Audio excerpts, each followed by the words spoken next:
even though we might be afraid, our fear of Allah is more than our fear of anybody or anything else.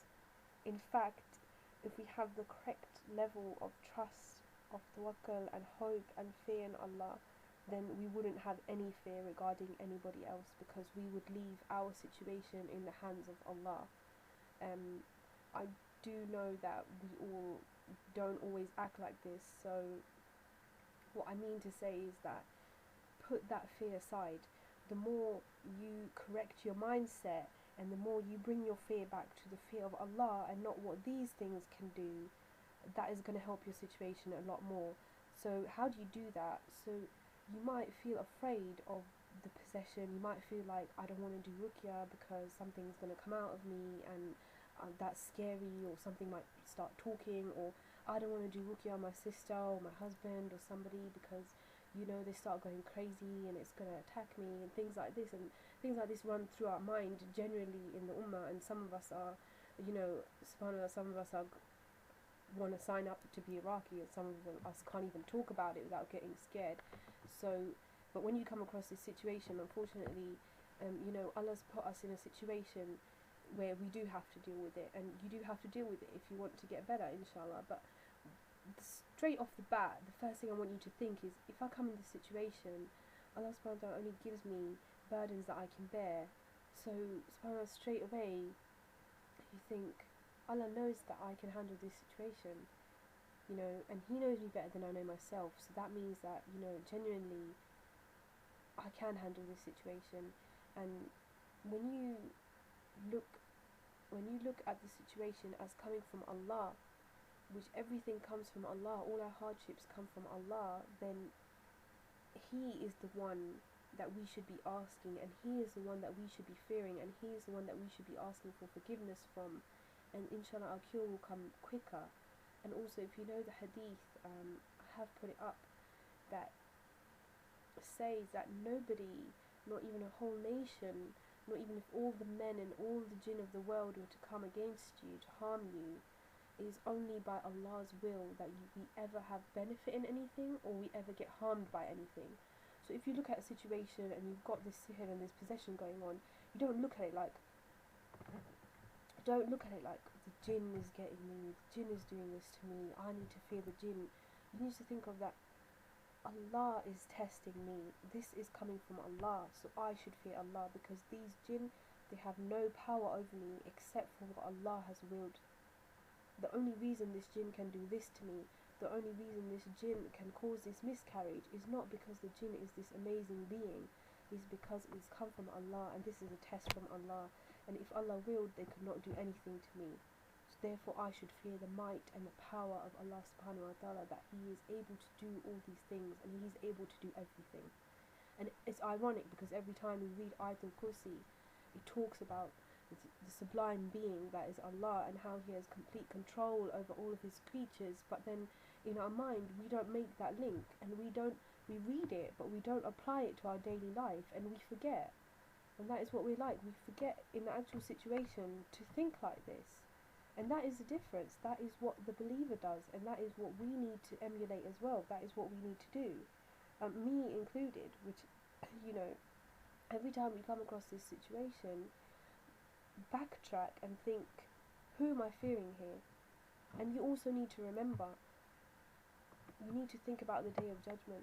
Allah subhanahu wa ta'ala is watching us, and He is testing us, and He's going to see, who do we fear more? Did we really fear Allah alone, or did we fear His enemies?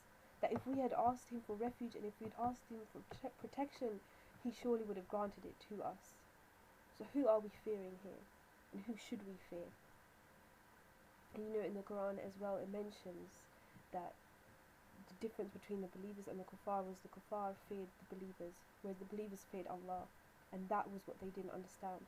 So what are we doing? Which one are we doing? And once we get that down in the situation, then you will get that courage, inshallah. And then another way of getting this courage, I call it the courage of Iman.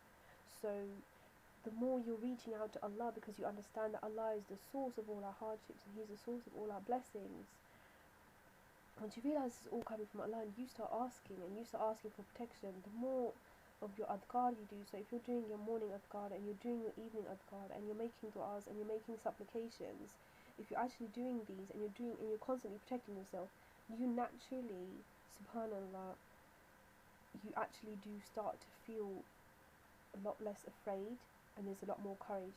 I don't know the wisdom behind this. It obviously is supplications by the will of Allah, and it's a blessing. And it may also be that consciously we know that because we've done these, we are likely to be a lot more protected than if we didn't do them. SubhanAllah, of course we are, but it may just be our mindset as well that we do know now that, okay, I did them today.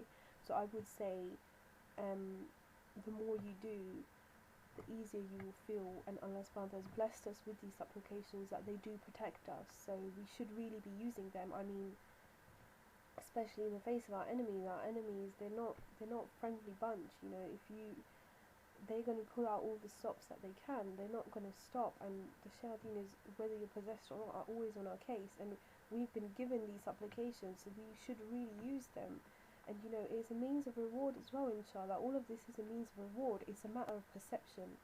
So the same way, once you've changed your perception and you direct it to Allah, and you don't start focusing on the shaytaan as much, and you don't start just worrying, oh my god, this is happening to me, and that is happening now, and this is happening now, what do I do? And you've made some dua, but you haven't really thought about where's all of this coming from, or why is it happening.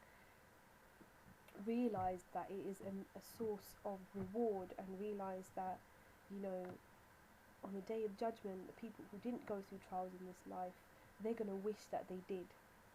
So hold fast, have your courage, and even if you are feeling afraid, remember that your fear of Allah is greater, so then you act. So even if you did have fear, you still acted, and you still acted according to the commands of Allah, and that is still fearing Allah more than them. Once you begin to not do something because you're afraid of them, that's when you don't fear Allah the amount that you should. So say if you saw, you know, if the jinn said something like, you know, I'll go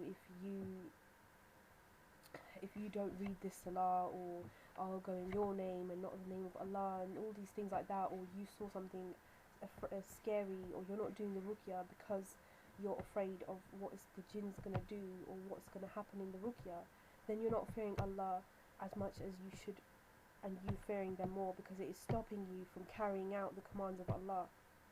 But on the other hand, if you are afraid and you've seen something and you think, okay, that scared me, but I'm going to read the Ayatul Kursi and put my trust in Allah, then you're fearing Allah more, because you know that Allah is the source of all power, and He is the being that we should be most afraid of, and He's the being that we should seek protection from. I hope this video has been beneficial. Please send through more advice, any more videos that you would like to see, inshallah, just to help the ummah. Assalamu alaikum wa rahmatullahi wa barakatuh.